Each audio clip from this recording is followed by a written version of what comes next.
নমস্কার, আমি ইমতিয়াজ। আজ আমরা আলোচনা করব ভারতবর্ষের শিক্ষা কমিশন সম্পর্কে। প্রথমেই আমরা দেখছি রাধাকৃষ্ণন কমিশন। স্বাধীন ভারতের যেটি ছিল প্রথম শিক্ষা কমিশন। 1948 থেকে 49 সালের মধ্যে সভাপতি ডক্টর সর্বপল্লী রাধাকৃষ্ণনের নেতৃত্বে এটি গঠিত হয়েছিল। আমরা দেখতে পাচ্ছি 10 জন সদস্য, যার মধ্যে 3 জন ছিলেন বিদেশি শিক্ষাবিদ। তাদের নিয়ে এই কমিশন গড়ে উঠেছিল, যার উদ্দেশ্য ছিল মূলত স্বাধীন ভারতের উচ্চশিক্ষা ব্যবস্থার পুনর্গঠন করা, বিশ্ববিদ্যালয়ের মান উন্নয়ন করা এবং জাতীয় উন্নয়নের সাথে শিক্ষার সমন্বয় ঘটানো। এই শিক্ষা কমিশন মূলত মাতৃভাষা এবং এছাড়াও ইংরেজি ও হিন্দি প্রসার ঘটানোর ক্ষেত্রেও কিন্তু তারা জোর দেয়। তাছাড়াও বার্ষিক পরীক্ষার পরিবর্তে অভ্যন্তরীণ মূল্যায়ন, অধিবার্ষিক পরীক্ষা এবং নারী শিক্ষা ও দলিত শিক্ষার জন্য কিন্তু তারা বিশেষ সুযোগ সুবিধার কথা বলেছিল। পরবর্তী যে কমিশন সেটি হলো মুদালিয়ার কমিশন, যেটি 1952 থেকে 53 সালের মধ্যে গঠিত হয়। আমরা যখন এই কমিশনগুলো পড়ব, রাধাকৃষ্ণন বা মুদালিয়া কমিশন, পাশাপাশি আমাদের তাদের যে নামগুলো, এই কমিশন কী নামে পরিচিত ছিল সেগুলো আমাদের জানতে হবে। মুদালিয়ার যেমন সেকেন্ডারি এডুকেশন কমিশন নামে পরিচিত ছিল। মুদালিয়ার নাম থেকে আমরা বুঝতে পারছি তার সভাপতি ছিলেন ডক্টর লক্ষণস্বামী মুদালিয়ার। তার নাম থেকেই এই কমিশনের নাম হয়েছিল। দীর্ঘ 9 মাস কাজ করে 311 পৃষ্ঠার রিপোর্ট তারা প্রকাশ করেছিল। এবং এই কমিশন মাধ্যমিক শিক্ষা, বিশেষ করে ক্লাস 6 থেকে 12-এর জন্য বিভিন্ন সমস্যার সমাধান, শিক্ষাকে জীবনকেন্দ্রিক করে তোলা এবং জাতীয় উন্নয়নের সাথে যুক্ত করার কথা বলেছিলেন। যে মূল বিষয়গুলো তারা সুপারিশ করেছিল শিক্ষার জন্য, সেগুলো হলো শিক্ষাটাকে ব্যবহারিক ও জীবনমুখী করা, মানসিক, শারীরিক, সামাজিক বিকাশ ঘটানোর কথা বলেছিলেন। এছাড়াও তারা দ্বিবার্ষিক প্রশিক্ষণ কোর্সেরও কিন্তু কথা বলেছিলেন। আমরা পরবর্তী কমিশন দেখব, সেটি হলো কোঠারি কমিশন, যেটি মূলত ডক্টর দৌলত সিং কোঠারি নেতৃত্বে গড়ে উঠেছিল বলে এর নাম হয়েছিল কোঠারি কমিশন। কিন্তু এটি আরও দুটি নামে পরিচিত। একটি হলো ইন্ডিয়ান এডুকেশন কমিশন বা ন্যাশনাল এডুকেশন কমিশন। 1964 থেকে 66, অর্থাৎ 2 বছরের জন্য তারা কাজ করছে। 692 পৃষ্ঠা রিপোর্ট তারা কিন্তু আমাদের সামনে হাজির করছে। 17 জন সদস্য নিয়ে এই কমিশন গড়ে ওঠে। আমরা মূলত দেখতে পাচ্ছি তাদের উদ্দেশ্য ছিল প্রাথমিক থেকে উচ্চ সকল স্তরের শিক্ষাটাকে পুনর্গঠন করা এবং জাতীয় বিকাশের সাথে সমন্বয় ঘটানো, এবং যে কাঠামোতে অনেকে আমরা পড়াশুনো করেছি, যদিও এনইপি 2020 সালের পর সেই কাঠামোটা অনেকটাই চেঞ্জ হয়েছে।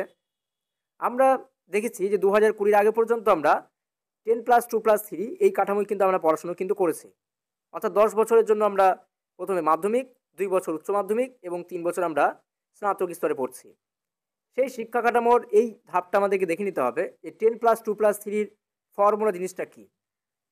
এছাড়াও এখানে বলা হয়েছিল যে 10 বছরের যে সাক্ষরতা তার জন্য 100% এবং জিডিপির, অর্থাৎ শিক্ষার জন্য আমাদের যে জিডিপি রয়েছে তার 6% শিক্ষার জন্য ব্যবহার করতে হবে।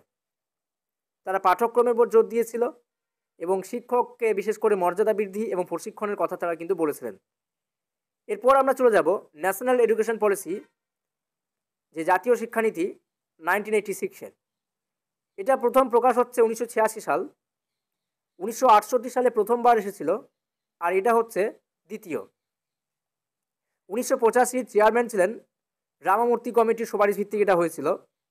এবং উদ্দেশ্য মূলত বলা হয় শিক্ষায় একটা সমতা আনা, গুণগত মান উন্নয়ন করা এবং জাতীয় ঐক্য তৈরি করা।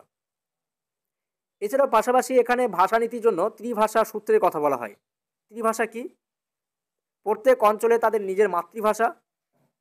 আমরা যেহেতু বাঙালি, তাই আমাদের জন্য সেক্ষেত্রে বাংলা, হিন্দি এবং ইংরেজি।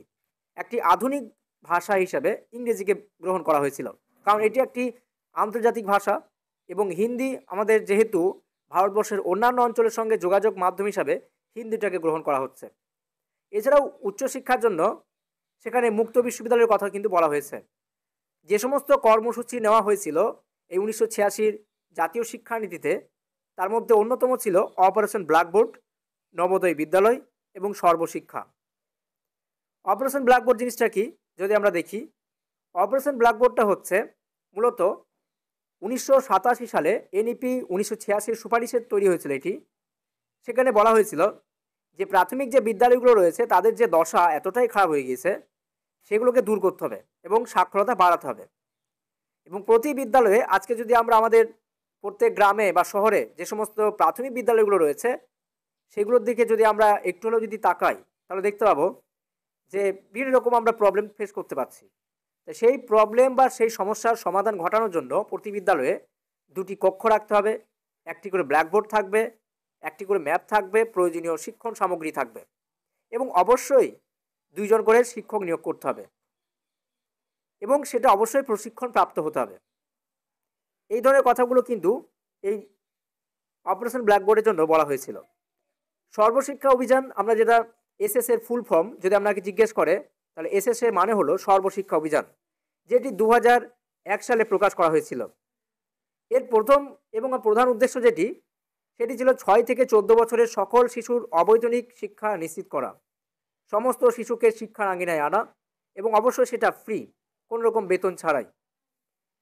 এবং আমরা এখানেও কিন্তু বেশ কিছু কাঠামো দেখেছি যেখানে বিকল্প হিসাবে বিশেষ করে কন্যা বিদ্যালয় গড়ে তোলার কথা বলা হয়েছিল, জিডিপি 6% ব্যবহার করার কথা বলা হয়েছিল।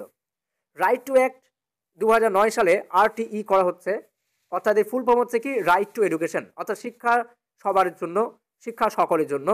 এটি প্রকাশ করা হয়েছিল 2009 সালে, কিন্তু সংবিধানের 21A ধারা অনুযায়ী এটি কার্যকর হচ্ছে 2010 সালের এপ্রিলের 1 তারিখ থেকে। এটা উদ্দেশ্য হচ্ছে 6 থেকে 14 বছরের শিশুদের অবৈতনিক ও বাধ্যতামূলক শিক্ষা দেওয়া এবং সেখানে অবশ্যই বলা হয়েছিল যে 25% সিট রিজার্ভেশনে থাকবে, বিশেষ করে প্রাইভেট স্কুলে দরিদ্র শিশুদের জন্য। এছাড়াও আমরা সেখানে পাঠ্যক্রম হিসাবে খেলাধুলো, শিল্প, গাছপালা অন্তর্ভুক্ত সবই কিন্তু রাখা হয়েছিল। আমাদের কিছুদিন আগে, কিছু বছর আগে যে শেষ যেটি আমাদের শিক্ষার ক্ষেত্রে যুক্ত হয়েছে সেটি ছিল NEP 2020। সেটা হচ্ছে ন্যাশনাল এডুকেশন পলিসি 2020 সাল। এটি মূলত 2020 সালের 29শে জুলাই প্রকাশ করা হচ্ছে ক্যাবিনেটের অনুমোদন অনুযায়ী এবং আমাদের সেই সময় প্রধানমন্ত্রী ছিলেন কে? নরেন্দ্র মোদী, এবং কস্তুরী রঙ্গন কমিটির ভিত্তিতে এটা কিন্তু করা হয়েছিল। এটির উদ্দেশ্য ছিল যে শিক্ষাকে সমগ্রভাবে রূপান্তর করে 2040-এ ভারতকে একটা গ্লোবাল নলেজ সুপার পাওয়ার তৈরি করা। এর প্রথম এবং প্রধান যে কাঠামো যেটা আমাদেরকে নজর রাখতে হবে সেটি হলো 10+2 এর পরিবর্তে 10+2টাকে ভেঙে দিয়ে এখানে 5+3+3+4 করা হয়েছে এবং জিডিপির 6% বিনিয়োগের কথা বলা হয়েছে এবং একই সঙ্গে মাল্টিডিসিপ্লিনারি উচ্চশিক্ষার কথা বলা হয়েছে। এখানে শিক্ষা হিসাবে মাতৃভাষাকে গুরুত্ব দেওয়া হয়েছে, এছাড়াও 3 ভাষার কথা বলা হয়েছে। ক্লাস 5 পর্যন্ত মাতৃভাষার মাধ্যমে শিক্ষা দেওয়ার কথা বলা হয়। এছাড়াও আমরা দেখতে পাচ্ছি প্রযুক্তি হিসাবে দীক্ষা, সোয়েম, এছাড়া আমরা জানি যে সোয়েম প্রভা সম্পর্কেও আমরা জানি, অবশ্যই যারা নেট সেটের প্রিপারেশন যারা করছেন তারা জানেন এই বিষয়টা। এছাড়া ভোকেশনাল এডুকেশনের কথা বলা হয়েছে এবং বিশেষ প্রয়োজনীয় শিশু এবং মেয়ে শিক্ষার জন্য কিন্তু এখানে জোর দেওয়া হয়েছে। তাহলে আজ এই পর্যন্ত, দেখা হবে পরের ভিডিওতে। ধন্যবাদ।